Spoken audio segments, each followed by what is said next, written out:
What's up, world of YouTube? So we're back again with the Derek Chauvin trial. This time it's day 8. Now, Jody Steigers, we went through on our last video, actually finished his testimony on day 8. It was described in my last video, nothing to do with Minneapolis police policy, and he's an LAPD officer. So we're not going to focus anymore on him. Now, we are moving forward with the next witness, and this is the start of the internal affairs investigation. And the next witness was Special Agent James Regerson. Regerson. Again, probably butchered that. Now, he is with the Internal Affairs. He advised the steps that were taken to secure the scene, things like that. Now, he did advise that the pill was found in a squad car, but we're going to go into that on the next witness because they didn't find that at first and they had to go back and look for it again. Naughty, naughty. But his main testimony was in regards to, again, the scene, the collection, everything that happened. But the key part of his evidence was as follows.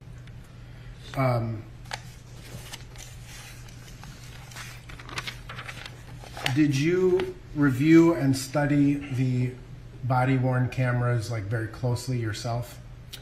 I've seen all of them. I've reviewed most of them closely, yes. Okay.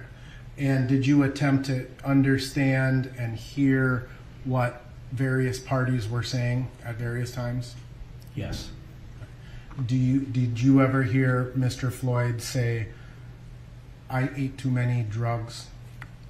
No.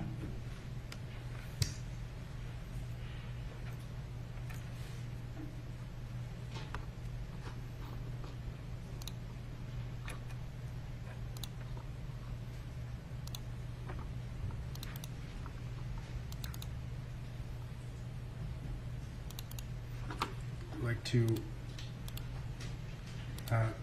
publish Exhibit 1007, and I'm going to ask you, sir, to listen to Mr. Floyd's voice.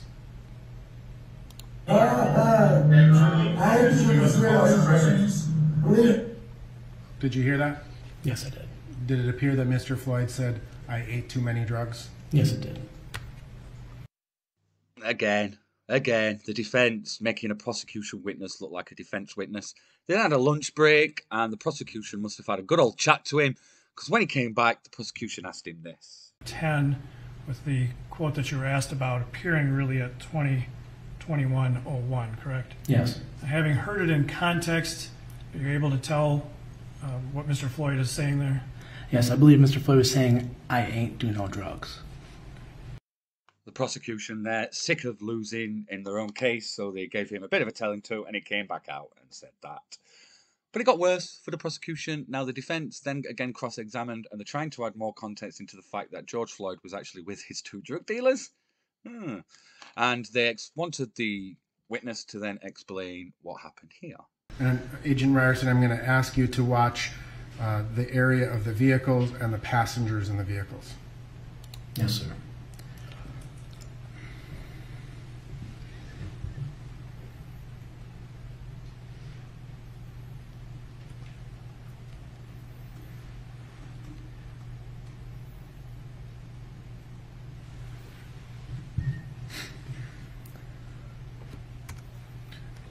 Were you able to see? Yes, sir. What does it appear that individual does? The individual in the red hat you're referring to? Yes. Appears as though he throws something. So he's looking initially through the passenger or through the vehicle, looking in the area of the police officers, correct? It appeared that way. It appears that he then reaches into his backpack and retrieves something? Yes. And it appears that he then throws it off to his right shoulder, right? That's correct. And it appeared to go some distance away. Yes, sir. Would that be consistent with someone trying to get rid of something that they don't want the police to find? Could be, yes.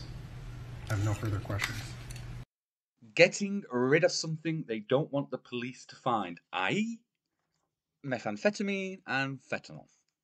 Ooh, not looking good for the prosecution. I've got to say, day by day, I forget that this is actually the prosecution's part, not the defense, because honestly, it's ridiculous. They're doing a really poor job. Now, the next witness was Mackenzie Anderson. She's also with Internal Affairs. However, she is a forensic scientist. Now, this is where the pill part comes in. First of all, they went through a training and experience. She has a master's degree in forensic science, explained the education steps to get that. Also went through the CSI experience just to add foundation to her testimony, basically saying, yeah, she's an expert. Now, they went through then the crime scene photos and where the security cameras are, things like that on the photos. Now, she did advise that she only collected the vehicles for a forensic investigation, nothing else. Now, she explained the process of doing this, which is in the videos that follows. Let's go to 137, please. So is this then the Mercedes SUV that you processed on May 27th? Yes, this is the SUV we processed, and this is the condition it was the morning that we started the processing. And where is this location? This is in the BCA processing garage at our headquarters in St. Paul.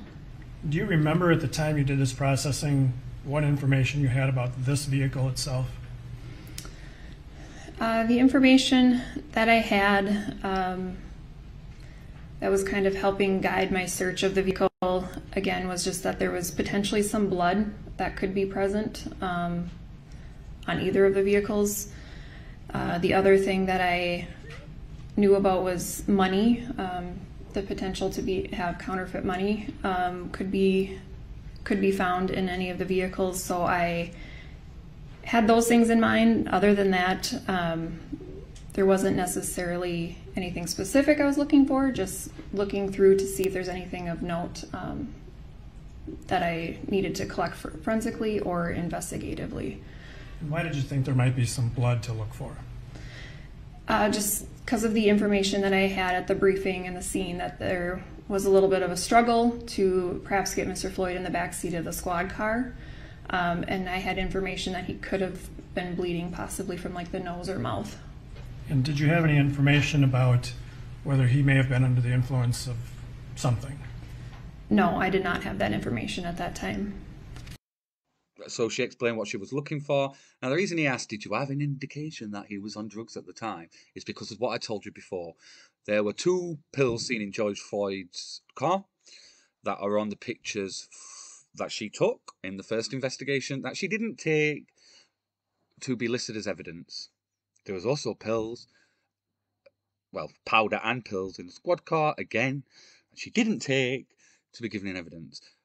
You don't have to be told as a forensic scientist what may have happened. You're supposed to take everything and look at the evidence and make your picture there. They then went into what happened next. Then to Exhibit 145. And is this now a close-up of item 46? Yes, this is a close-up of item 46. It was a Suboxone packet that was opened on the driver's side floor. And are you familiar generally with what Suboxone is? Generally, a little bit. What is it? It is a prescription medication used for adults with an opioid addiction. And so was this item recovered by you? Yes.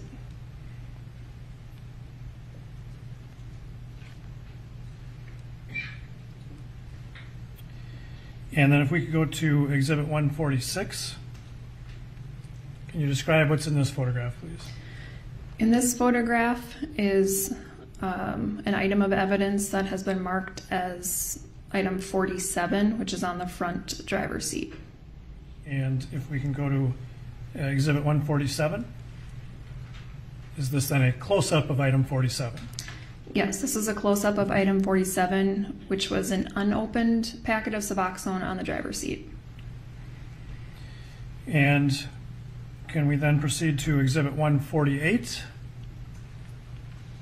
Describe what's depicted in this photograph. In Exhibit 148, there is an item of evidence marked as BCA item 48, and that is referring to the 2 pills that you can see there in the center console. And appears to be the same kind of pill we saw in the previous photograph from the first processing of the vehicle, correct? Yes, that's correct. And so were these the pills that you were specifically asked to retrieve from the vehicle? Yes, they were. And did you in fact take those 2 pills? I did. And if we could go to 149, how many pills did you find there? There were 2 pills in the center console. And did you recover them both as item 48? Yes, both of them were collected together as item 48. So why collect them together? Because they were in close proximity, like you can see there, and they both had the same markings on them as well. And what did you do with those after you recovered them from the vehicle?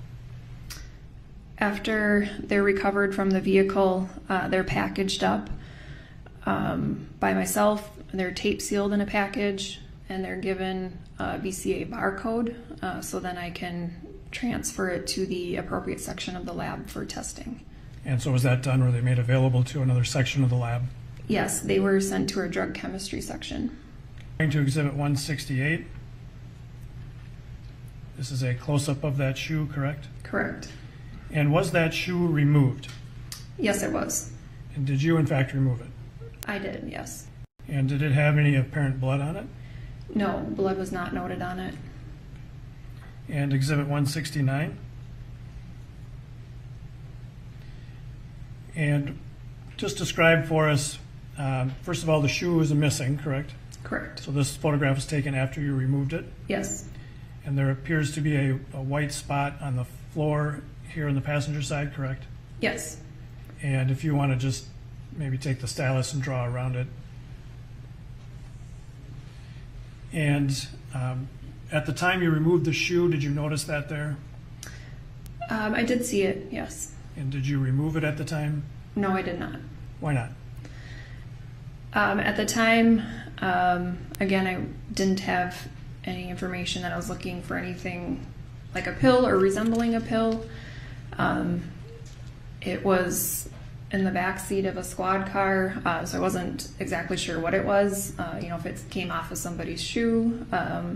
So at the time, I didn't give it any forensic significance given the information I had. And so you left it in that location? I did. Subsequent processing of the squad car with relation to that apparent pill on the floor? I was. And do you know what sort of prompted that second processing of the vehicle? I was informed on the morning of January 27th, 2021. I was informed by Special Agent Ryerson that the vehicle, the squad, was being towed back to BCA headquarters. They had met, some of our agents had met with defense attorneys on the case who had gone through the squad, and there was an additional request for evidence collection after that. And that specifically was for this pill or other pill-like items in the vehicle? Yes. And so did you in fact then process the squad car a second time with that in mind? Yes. And have you seen exhibits 170 through 176? I have. And are those taken from the processing of that vehicle? Yes. Your Honor, to offer 170 to 176. No objection. 170 through 176 inclusive are received. I'm going to show you now exhibit 170. When you began to process that vehicle, was it still sealed up from the initial processing? It was not sealed up when it arrived at the garage. Because others had already been in to look for this. Correct, that was my understanding. And so we're seeing in exhibit 170, this back seat area, the pill appears to be present there as well, correct? Yes, the pill is in the position it was on May 27th. All right, and let's go to exhibit 171. And did you assign this an item number? Yes, I assigned it BCA item 51. And did you then recover that item? I did. Can you describe describe its condition for the jury? The pill was round in shape, however, it had a rough textured appearance to it, and there were no visible markings on this particular pill. Did it appear like it wasn't whole any longer? Yes, I think that's a fair statement, yes. And then if we can go to 172, please. So this is a close-up of that item? Yes, it is. And so then you collected that, and did you make that available for further testing in the lab? I did. And we'll come back to that in a minute too. Exhibit 173, can you describe what's depicted in that photograph? In this photograph, you can see an item that has been marked as item 52, and that is the rear driver's side of the squad car. And can you describe for the jurors, well, let's move on to 174, and then describe for the jurors what item 52 is.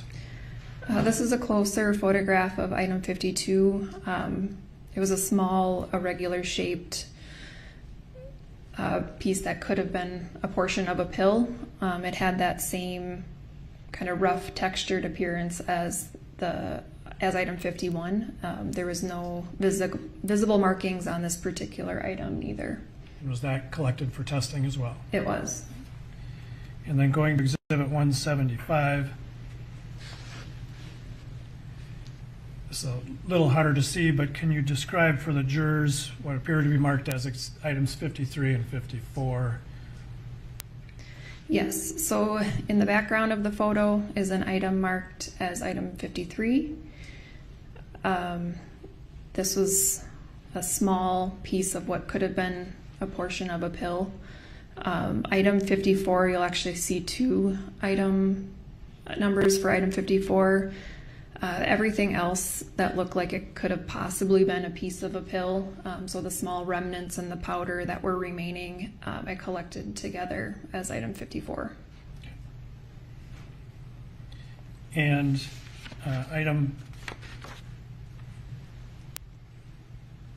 so let's go to exhibit 176, please. And is this a close-up then of item 53? Yes, this is a close-up of item 53, which looked like it could have been a piece of a possible pill. Although it was reddish brown in color, it was actually stuck to the kind of the seat back portion of the rear passenger seat. Did it seem consistent with 51 or 52 or 54? It did seem consistent, except for the color difference. It did still seem consistent with the other pieces. She left the pill there because she didn't know what it was, even though this was a forensic investigation and it shouldn't be a pill in the back of a squad car. Absolutely ridiculous. They then asked her, did you do any DNA testing on the pill? And this was her response. Initially, I did my DNA testing on 8 different blood stains that were collected from the back seat of the squad. And then in that same round of DNA testing, I did collect samples from 2 of the $20 bills that were recovered from the Mercedes-Benz SUV, and I did DNA testing on those items as well. And did you do DNA testing on item 51 that we just saw? Yes, in a subsequent report, I did item 51 as well. And with regard to item 51, what did you find? It was positive. So there was amylase indicated that there had been the presence of saliva at one time? Yes, that's correct. And did you then conduct DNA testing on item 51 to try and determine, well, on swabbing from item 51 to try and determine the source of that saliva? Yes, I did. And did you conduct the DNA testing in accordance with the standard operating procedures you need to do in an accredited lab for DNA testing? Yes, I did. And did you have a known DNA profile for George Floyd? Yes, I had a known DNA sample from Mr. Floyd that I had previously developed in my first round of testing. So based on the testing of item 51 and that known sample, what did you find? From item 51, that the swab collected from that pill, I obtained a single source male DNA profile that matches George Floyd. This DNA profile would not be expected to occur more than once among unrelated individuals in the world population. That pill had saliva from George Floyd. Oh, this is getting more and more clear at the moment, isn't it? Oh. Now, she didn't go into what was in the pill. That was the next witness. And she then went into what was in the pill. She is a forensic scientist, so she's a forensic expert. Her name is Brianna Giles. She does work for the Internal Affairs, but she just deals with drug chemistry, and this is what she had to say. Were you asked to conduct some additional testing on some other items, or some testing on some additional items, I should say? Yes. And did that include item 48? Yes. And can you describe for the jurors what item 48 is? A white round tablet with apparent pharmaceutical markings. Now, were there actually 2 pills in item 48? Yes. And did you test them at separate times? Yes. Okay. When you initially tested them, can you describe for the jurors, the condition of item 48, or at least one of the pills? Well, let me ask you this way. Did the 2 pills look consistent with one another? Yes. And so can you describe for the jurors the appearance of the pill when you saw it? Both pills appeared the same, both white and round with markings, RP on one side and 10/325 on the other side. And you mentioned earlier pharmaceutical markings. What did you mean by that? The markings RP 10325, they had a mark or a logo on both sides of the tablet. Now, in your job, do you have to become familiar with how manufacturers mark their pills? Somewhat, yes. And when you saw these markings, did you recognize them as anything? I did not. So they're just markings on those pills. Yes. And so it's not like you recognize these as markings for aspirin or something of that nature. Correct. And so initially you only tested one of the pills. Why was that? Per our policy at the BCA, typically when we receive multiple tablets in a submission, we only will analyze one of that population if they're all similar, unless it is requested that additional tablets are analyzed. And did that in fact happen here? Yes. Who requested that do you remember who requested that you test both pills? Agent Ryerson. And describe for the jurors how you go about testing these pills. With tablets that will have markings, the first thing I will do will be take a weight of the tablet. The second would be to look up the markings using a database to determine if they're pharmaceutically made type of tablets, which would give me an indication of what the tablet could contain. And that would be followed by a confirmatory test to show what's in the tablet. So these markings you did not recognize as any manufacturer's marking? Not upon my visual observation. Okay. And then, so how do you take a sample of these pills for testing? I use a razor blade and scrape off a portion of the pill. And what kind of testing do you do on these pills, or did you do on these pills? So the first type of testing is looking up the markings, and upon looking up the markings in the database, the markings did indicate the material contained oxycodone and acetaminophen. I followed that up by scraping off a portion of the tablets and putting it into a liquid, and that liquid is then injected onto a gas chromatograph mass spectrometer, or GCMS. Now, you indicated that the markings on the pills indicated, I'm going to butcher it if I try it, but that they contained what? Oxycodone and acetaminophen. Now, in your experience and your training in this field, do you know whether sometimes homemade pills are given those same markings to make them look legitimate? Yes. That can happen? Yes. And so in this case, you got that initial indication from the markings, but you proceeded to follow through with the testing, correct? Yes. And you tested both of those pills, correct? Yes. And did you follow all the standard procedures you need to do when performing that kind of testing for your laboratory? Yes. And what were the results of the testing? The tablets contained methamphetamine and fentanyl. And are you able at the BCA lab to quantify how much methamphetamine or fentanyl are in those pills? For methamphetamine, yes. For fentanyl, no.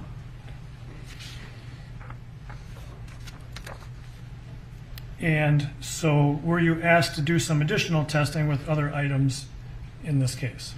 Yes. And were those items 51, 52, and 53? Yes.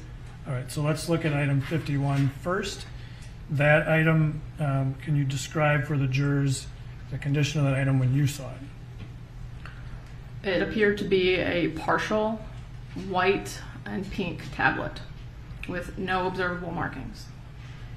And did you then test that item as well? Yes. And again, cut a portion of it off for the testing? Yes. And did you follow the necessary procedures to conduct the testing on that item as well? Yes. And what were the results of that testing? Methamphetamine.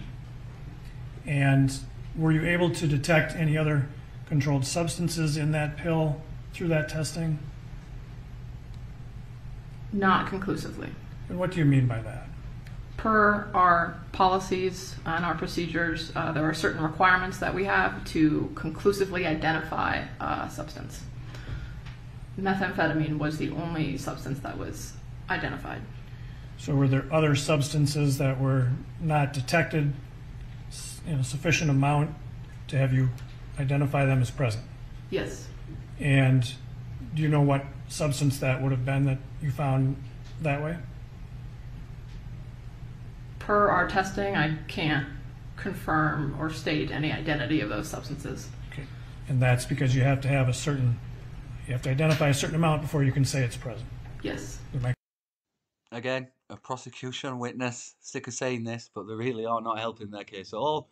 As you heard, results showed from the 2 pills in George Floyd's car, methamphetamine and fentanyl. Ooh. And she said from the one in the squad car, it was just methamphetamine. There was other things found in it, but there wasn't enough dose for her to say what that was. The defense then cross-examined her, and that went like this. A couple of very brief questions, ma'am. The first test you did was the testing of the marijuana, correct? The pipe where you recovered THC, correct? Yes. All right. But then the second test you did in report number 9, you tested the pills that appeared to have the pharmaceutical markings, correct? Yes. You looked up those pharmaceutical markings. They were consistent with oxycodone, correct, and Tylenol? And acetaminophen, yes. And acetaminophen, okay. And the weight of those pills was 0.397 plus or minus 0.005 grams, correct? That was the weight of one of those pills. One of those pills. And those pills were, did not appear to be, you could see the pharmaceutical markings on them, right? Yes. Now, the items that you tested, 51, 52, and 53, 51 appeared to be a more consistent pill, correct? Like looked like a pill. Yes, it looked like a partial pill. And that weight was 0.269 plus or minus 0.005 grams, correct? Yes. And 52 was more of a part of what appeared to be a pill, right? Yes. And that was 0.019 grams, correct? Yes. Plus or minus the 0.005. Yes. And so the difference between item number 52 and item number 48 would be 0.39 grams, give or take, right? Can you repeat what items those were? Sure. Item 52 was 0.019, and item 48 was 0.397. Yes. Okay. And then you did, just to be clear, item 48 came from the center console of the Mercedes-Benz, or were identified as coming from the center console of the Mercedes-Benz, correct? To my knowledge, yes. And that's what was reported to you? Yes. And the other items, 51, 52, 53, and 54, they came from the back seat, or they were identified as coming from the back seat of Squad 320, correct? I can't speak to 54, But but 51, 52, and 53, yes. they were identified coming from the back seat of Squad 320. Yes. And In terms of is it fair to say that there was some evidence that didn't meet your laboratory scientific threshold or scientific standards that a different controlled substance was potentially present? There were indications of other substances. I can't speak to whether they are controlled or not controlled substances. Okay, and those were brought to the attention of everybody involved, right? For business purposes, it is in my notes. Okay, and that was fentanyl.